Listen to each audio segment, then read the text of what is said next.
Hello and welcome back to MVM Science and Home Science Learn.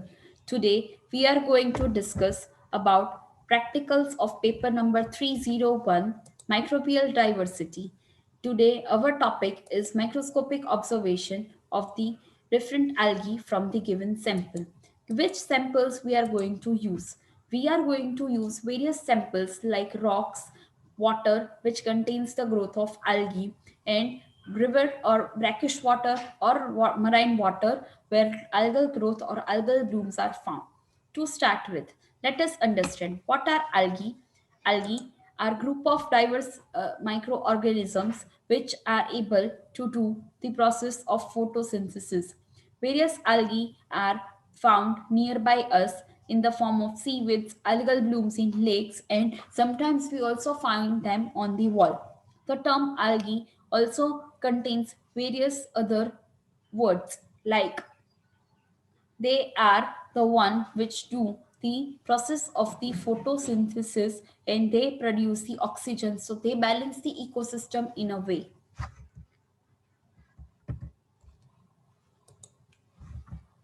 The majority of the algae are in aquatic habitat. They mainly require moisture conditions or water for their growth.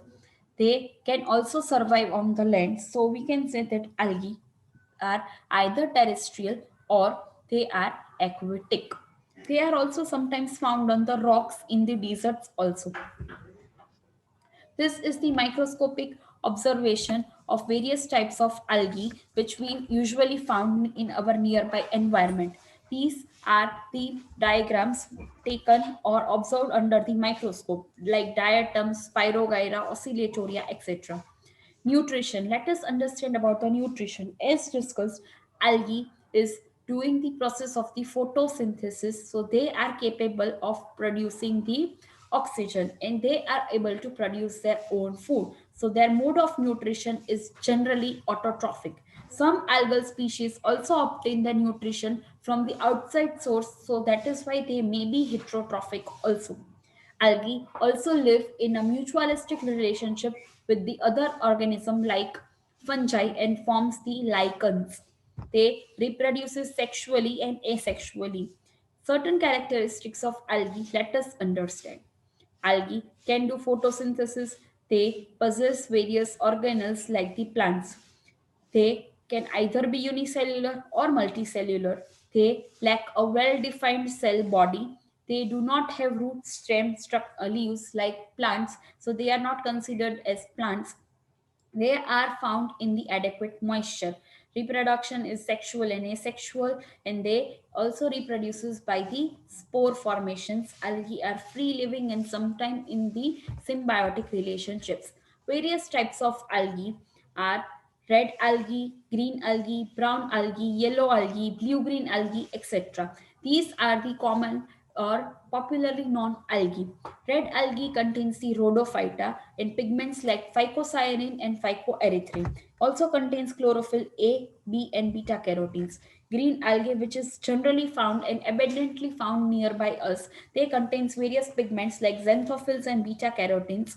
They are multicellular, and some various examples are Ulothrix and Volvox. Rhodophyta is red algae, whereas Ulothrix, Volvox, Spirogyra are green algae. Not an algae, that is a blue green algae. In previous times, it was considered as the algae, the blue green algae, which is commonly known as the cyanobacteria, right? So they are blue and green in color, so they contain certain pigments like that. Examples are nostoc and enamina, which are widely helpful in the fixation of the nitrogen. Let us understand the prominent examples of the algae. They are Spirogyra, Oscillatoria, Nostoc, Ulothrix, Fucus, Metricospermum, Porphyra, Cara, Ulva, etc.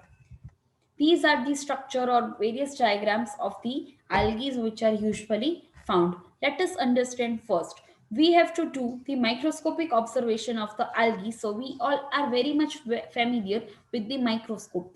In microscope or under microscope, we observe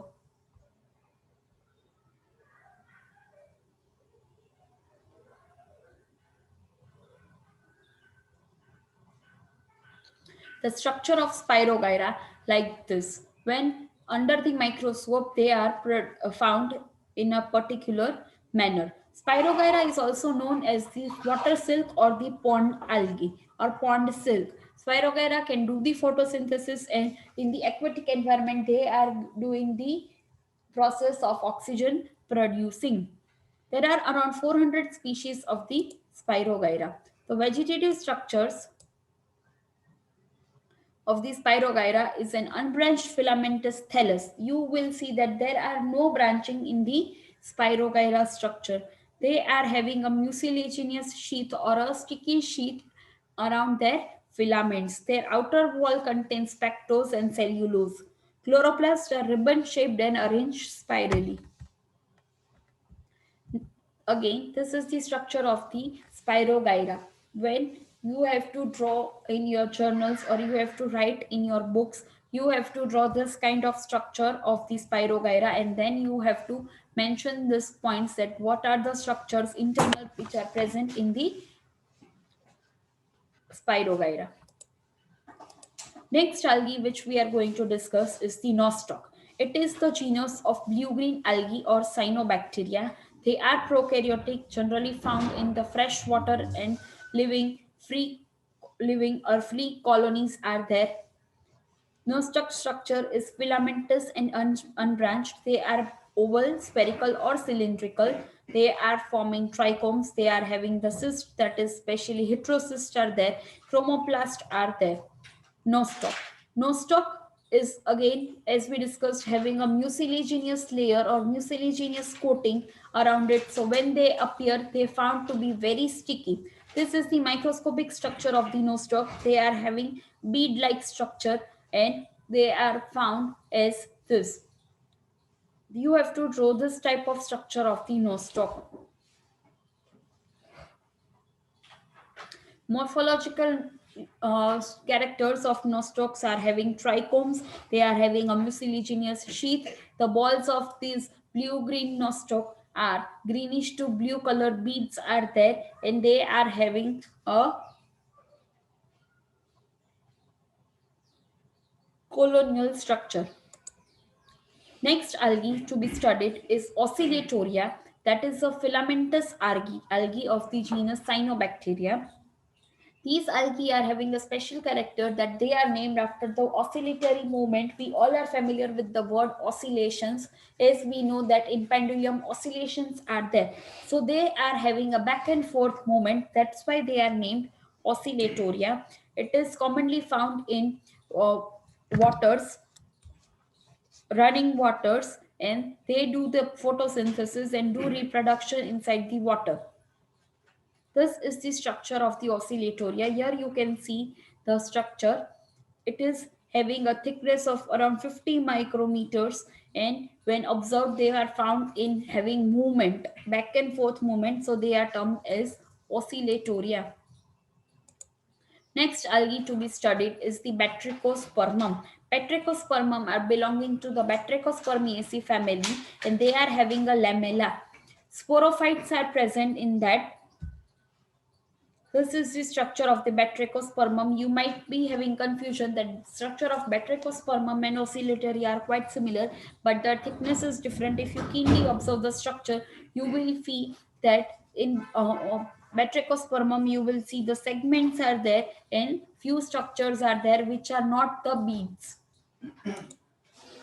Let us understand few beneficial aspects of the algae, that are they are used as a food in humans, for animals and fishes in mariculture. They are used for the conditioners and fertilizers in the soil so that the plants can easily grow. They are also used in the wastewater treatment plant. They are helpful in the diatomaceous earth. Chalk deposits are there. Phycocolloids, agar, carrageenan, etc. are the products, important products of from the algae, which are widely used in microbiology and biotechnology. Sometimes they are also used in the chemistry. They are useful in the drug industry. They are the model system of the research, as they are doing very quick reproduction. Also, they are doing the photosynthesis. Thank you so much for understanding and listening to this video. Hope you all are now clear with the microscopic structure of various algae. Thank you very much.